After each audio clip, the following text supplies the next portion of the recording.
Hello, my name is Gary Gomes. I'm coming to you from Greater New Bedford Cable Access in the wonderful city of New Bedford. I'm going to talk with you today about astrology. In particular, I'd like to talk with you about certain things that are happening in the chart in a general way right now.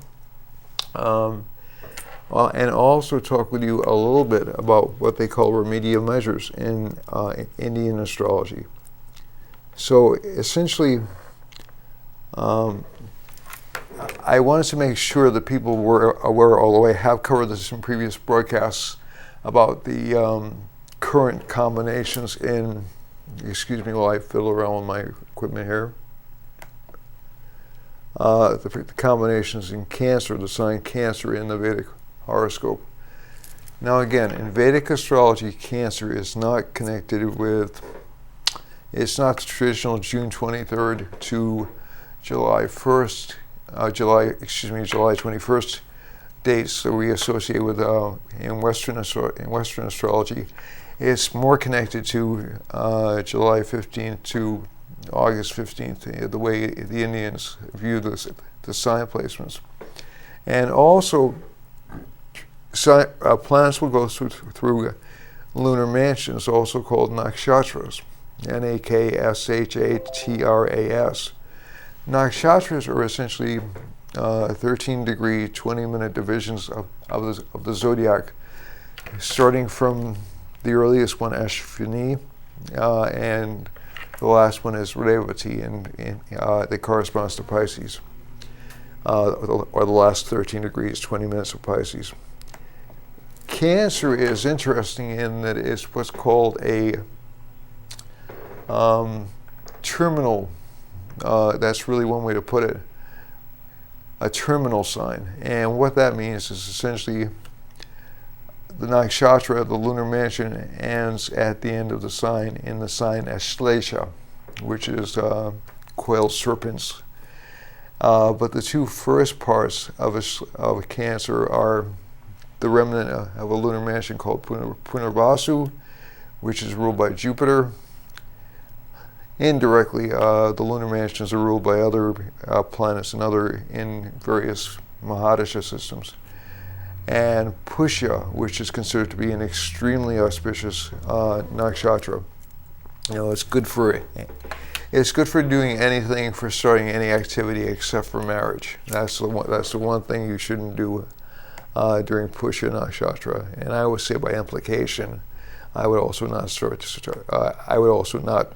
instigate business relationships in Pushya because they're connected with partnerships. But basically, we have four planets in Cancer as I'm speaking. The Sun is in Cancer, Mercury is just barely in Cancer, Mars is around 20 degrees into Cancer, which is pretty significant, and I'll talk about that in a second. And the last planet which just entered is Venus.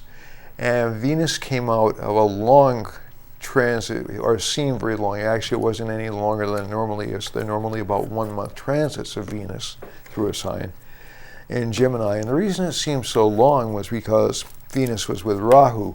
So that tends to cause relationship problems, it tends to cause misunderstandings, it tends to cause problems with partnerships overall, because Gemini is really the key sign connected with partnerships.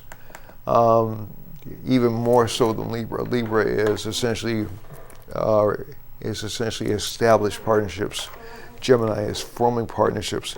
And it's also rather strongly connected because of its association with Mercury. Gemini is ruled by Mercury, with communications and media. And I was just watching, to set this in a context, I was watching the Mueller broadcast yesterday, so you can date when this broadcast is taped. And Mercury's retrograde, Venus is just entered a sign, and Mars is fully weakened. in this particular sign. Cancer is the worst place for Mars to be. People tend to overcompensate a bit. If a planet like Mars is in the sign, they'll tend to be more aggressive than they need to be. A lot of professional athletes have, and a lot of people who play tough guys in movies, Harrison Ford springs to mind, have debilitated Mars. So essentially what happens when Mars is debilitated is that there's this tendency to try to shut down people or to argue a great deal. And I've been subject to this myself over the past few weeks. I've both done it and been on the receiving end of it. So those particular combinations you can't really ignore in your life. And Mars is going to be in this sign for roughly another month. So essentially just try to keep in mind the people around you, and people will lie a lot during these combinations. And the reason I'm saying that is they're not intentional lies, they're just misrepresentations of facts. They're fibs to make you look a little bit better, or changes of orientation in information so that people will feel, oh gosh, I'm trying to think of the right word without sounding really snooty about it, but they'll try to be more obtuse about their meanings. They'll try to be more indirect about their meanings. So it won't be an out-and-out lie, but they'll try to cover their tracks a lot. So getting back to the Mueller investigation, I was seeing a lot of Mercury-related problems with communication. I was seeing a lot of attacks on this individual. I was seeing a lot of what I would call weak communication skills on the part of Mueller himself. Now, I'm not criticizing, I'm describing behaviors. I'm not taking a political stance and analyzing who's right or who's wrong in this particular broadcast. But I'm looking and I'm saying, yes, these are all things that are connected with Cancer. And Cancer is one of the signs of government. Okay, it's connected with assemblies, the will of the people, those kinds of things. So you have all this cluster of planets in Cancer and all this judgment going on. Jupiter's also aspecting this cluster right now, but Jupiter's retrograde, so nothing's really going to be resolved by this particular hearing, I don't think, personally. And it'll drag on and drag on and drag on. The other thing that, now maybe not infinitely, but at least for several months to come, and ultimately, as I said, I think in the last presentation, around the fall, some things will start to break down just a bit. It'll be a very tough transit. We're going to have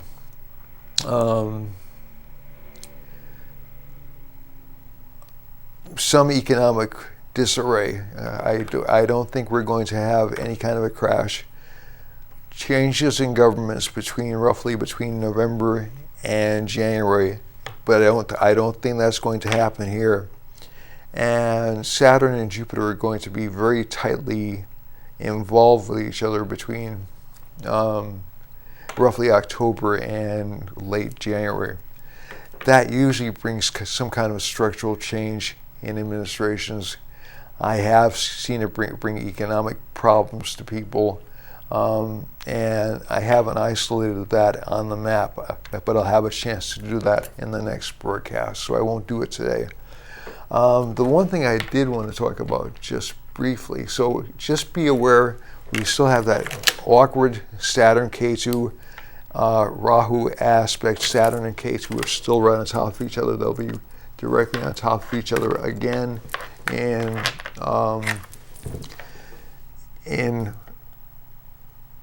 late August, and then they'll finally start to separate when Saturn goes direct. So that'll be a little bit of a relief for most of us. But I did want to talk, August 1st is actually kind of a significant day because we have Mercury going direct, which should help with communications, and we also have a new moon the first new moon in several months that hasn't had an eclipse connected with it, which is terrific news. So at least there won't be a lot of confusion, a lot of chaos, and at least people will be able to plan a little bit more carefully, try to figure out where they're going properly, and overall it'll be just a little bit calmer, a little bit less chaotic seeming.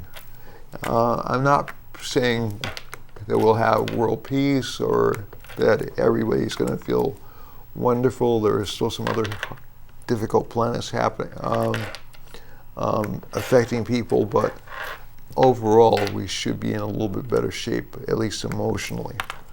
And even barriers to prosperity you'll start to see moving around September and into October.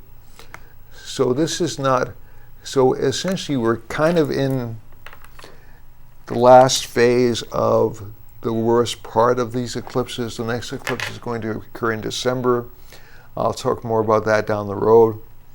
And basically, this will also come, and I give credit where credit is due, a really excellent astrologer I know had mentioned there's this concept in astrology called parallels of declination, where essentially planets are at the same level from the plane in the sky as the others are, and that's a pretty unusual phenomenon for Saturn and Jupiter to be in that perspective. So that kind of underscores the difficulty between that'll be happening between Saturn and Jupiter in December through January. But we're not there yet. I don't want anybody to panic. And again, some of these outcomes may be very good for certain countries and for certain economies. So again, we never want to panic when we're discussing astrology. We never want to push alarm buttons and say, oh my God, this is going to be the worst day of the year. And, problems come, as an astrologer once told me when I first started studying. He said, well, there will always be ups and downs in life. And planetary combinations, we're looking at planetary combinations to try to figure out what we can do about them, how we can utilize them to our advantage, or stop them from hurting us quite so much if they are going to hurt us. So that's the main intent of using astrology. We also, if we're in kind of an elevated mode, we might want to see how astrology can help us in terms of developing our spiritual life, maybe even developing our prosperity. And that's what I'd like to touch upon next. So I'm going to get more into the detailed predictive element in the next broadcast. I think the last few broadcasts I've tried to deviate away from those and just give you, or the last broadcast in particular, just give you an idea of how the planets can affect us. So just in summary, emotional couple of months, especially for those with Vedic Capricorns and Vedic Cancers. And what I mean by that is essentially people born between July 15th and August 15th, and again between January 15th and February 15th. The other thing to keep in mind is people born between December 15th and January 15th and June 15th and July 15th will still have a lot of difficulties with making up their minds, with relationship matters, and also with feeling confused or feeling like they've been sort of left out of the loop on things. The other, it'll also give some problems with communications, some problems with people seeking higher knowledge, even some problems with people seeking consultations. The other thing to keep in mind is that a lot of times what will happen over the next couple of months is our reactions to events or setbacks will be a little bit outsized. And what I mean by that is things that would not necessarily bother us at other times will bother us much more because of the Mars and Cancer placement. So just try to keep that in and try to rein in your emotions over the next couple of months. I did want to talk about remedial measures in Indian astrology. Basically, the map or the chart that you have is essentially geared towards, and the eclipse, let me just talk about the eclipse. The eclipse the new moon on August 1st will be in Cancer. So again, between August 1st and August and the end of this lunar cycle, kind of emotional, August 1st to August 28th. Better for, like I said, not quite as creepy, not quite as unpredictable, not quite as consumer driven, but still a little bit edgy, still a little bit unpredictable. So let's get back to remedial measures, and I want to handle this relatively quickly and I'll cover more on this later on. Many of you have seen these bracelets that I wear in the studio, and years ago, if you knew me when I was in my 20s and my 30s, I was sort of a no jewelry kind of a guy. And this isn't all fashion that I'm wearing, although some of it is. As you get older, you decide to dress up a little bit and do things you suppressed when you were a little bit younger. And also it makes me feel a little bit more fashionable. I'm a Libra rising in Vedic astrology with Venus in the first house, so I like to look nice. So it's something that is something I don't always succeed, but it's something I aim for. And basically, jewelry, especially in India, is used as a remedial measure. So there are a variety of remedies that are used in Vedic astrology. So if somebody has poor self-confidence, it's usually an indication of a weak rising sign lord or some kind of an affliction to the rising sign lord, or a weak sun. If they have mental disturbances or or they worry excessively, there's usually some kind of affliction to the fourth house or the